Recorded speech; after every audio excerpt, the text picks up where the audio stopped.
This week I kind of just fixed a lot of things. I've improved lots of the compositor effects I was working on last week, done some quality of life changes, and just generally tidied things up a bit. I generally try and have like one big standout thing a week, but this week it was kind of all like just smaller things.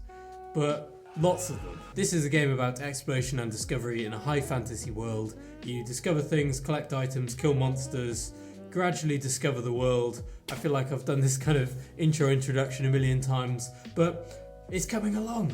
So let's just go through that long list of things I got done this week. So the main thing I would say was that I put a lot of work this week into figuring out how to make things that are further away actually look good and how to really give the player that perspective of how far the depth actually is. So the other week I had a fog effect in place, that's still in place, but one of the problems I had with that was that on certain devices, if you were to zoom out far enough, what you get is this weird kind of clash with the line drawing algorithm and the fog, because the lines would still be drawn at the same intensity as if they were like really close to you.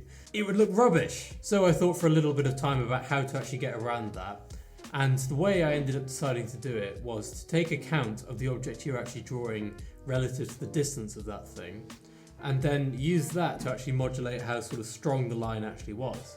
So for things that were further away, it had less of a mixed value, so the line was less prevalent. And the thing was that as soon as that was in place, I could see it immediately gave me quite a good perspective of how far away things actually were.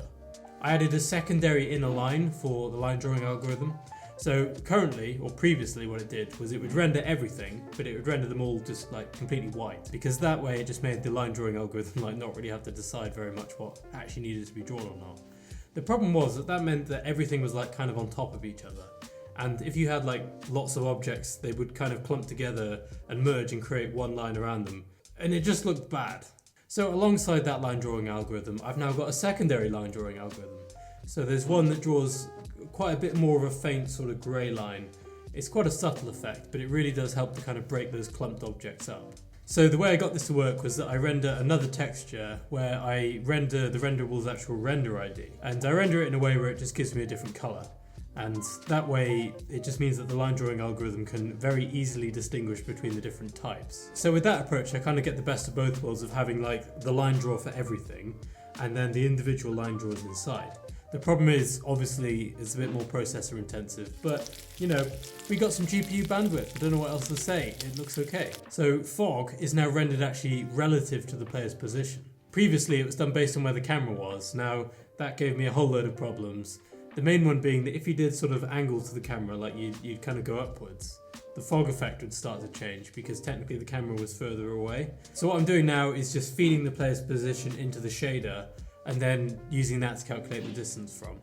So that means that it's totally physically incorrect, obviously, but it doesn't really matter because it's a video game, so who cares? I've massively improved the look of the undiscovered pieces of terrain. Now you might remember from previously, it used to kind of have like this opacity transparency effect, but the problem was that was rendered on top of that big fat blue plane that used to represent the ocean. Now we've got better ocean, improved ocean, and what that's meant is that when I then apply that same opacity effect to undiscovered terrains, you'd be able to see the underside of the ocean, including all the weird bits where I'd like drawn like the outlines of lakes and stuff like that in place. Basically, it was broken. So I ended up disabling it for a while, and you just ended up with these sort of like white blotches for terrains. So I came up with a way to get that nice opacity effect while also not having to render the water, which involved rendering it to another render texture. Hooray! So essentially what I'm doing is I'm rendering the undiscovered terrain and the invisible terrain to separate textures. When I come to render the undiscovered ones, I would just have a background that's like perfect blue. So it would render the objects there. But then what I do is I use some interesting sort of shader depth buffer weirdness to pick out the individual pixels which are relevant to the thing.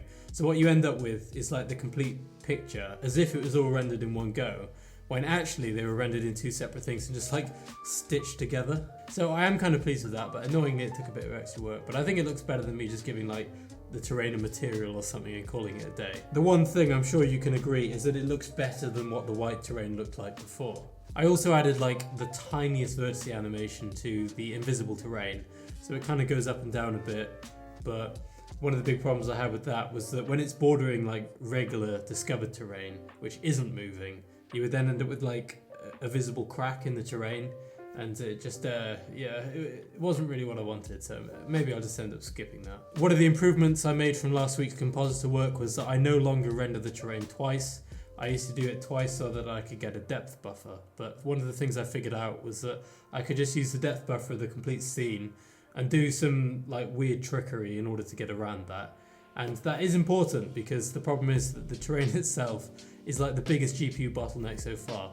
There's way more topology and vertices in the terrain than like any of the other parts of the scene now, because remember, all the models have been face culled.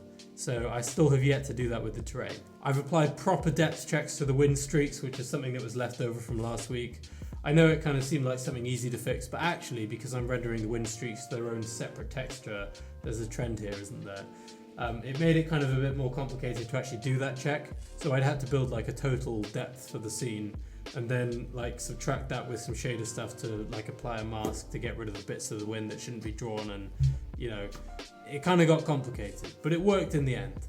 I fixed a lot of the kind of nasty ugliness with the lakes, but the one thing I haven't fixed though is actually choose a better watercolor for it, but that's fine, we're going to come back to this later. The big problem I had with the lakes was that with the vertice animations applied to the water plane thing, it meant that when it was like wiggling back and forth, sometimes you'd see like the edge of the lake like poke through, and it would just be really obvious that it was just a thing stamped on top of another thing. When I come to generate the texture to represent all of the different water features, I find the body of water that is that specific lake. So for each edge value, I go around, and then in a ring on the outside of them, I then also draw the blue of the water texture color. And then you just end up with a bit of a wider lake, but it also means that when you're doing the vertice animations, like nothing kind of weird happens. I wouldn't say it looks good, but it doesn't look broken. Let's do the quick fire round now. I applied proper height offset to the wind streaks so they don't like crash into the terrain like they used to do. I fixed a one-off error with the terrain margins. They were off by like the tiniest amount. I fixed the height coordinate issues when you're swimming in the rivers so you don't like disappear into them anymore. I fixed resizing for the debug console when going full screen. That was like a personal thing for me. I found it really annoying. I spent a while figuring out why billboards weren't properly positioned on the Steam Deck. Now, it turns out that was actually a regression, because one of the things that I'd done was that I'd hard-coded how big the wind texture should be, so you get that crunchy pixel effect. But the problem was that I'd like hard-coded it as a 16:9 aspect ratio, and the Steam Deck is of course not 16:9. So what you ended up with was that the last thing that rendered to the render queue like set the viewport matrixy whatever for the camera. So then when I came to like multiply all the matrices together to get the billboard position in screen space, it was wrong. And that was a really annoying bug. I've put in a fix for the height values for things like the desert not being drawn properly down to the ocean. You kind of ended up with this weird effect where you could definitely see underneath the terrain when you were looking specifically at desert. I don't really know like why that would have been, but I guess it probably just had something to do with the altitude changes I was making, so who knows. But I mean, as of about like a few hours ago, I've noticed that actually the topology is totally wrong, so I think probably this issue isn't actually finished. And I only found that out because of the transparency changes I did to the undiscovered bits of terrain. So thank you very much, transparency changes. Let's have a round of applause to the transparency change. You found a bug for me. Thank you very much. I've properly disabled with a shader macro the necessity to have fog on all objects. So for instance, that's things like the inventory or like the collectible items found animation that plays, that's all rendered in 3D. Previously they were blue, and it wasn't meant to look like that. And finally, I fixed particle effects not rendering at all.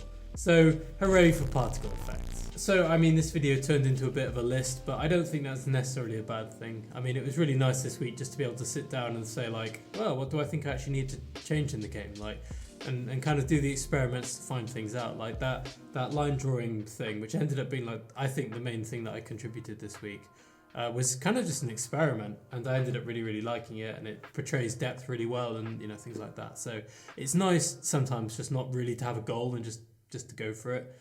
I would say the game is definitely better than it was last week. I wouldn't say it looks good, but I wouldn't say it looks bad either. But I'd say it looks better than it was. And, you know, for now, that's all we need. Personally, I'm really happy with how this game is coming along. And personally, in person, I hope you are too.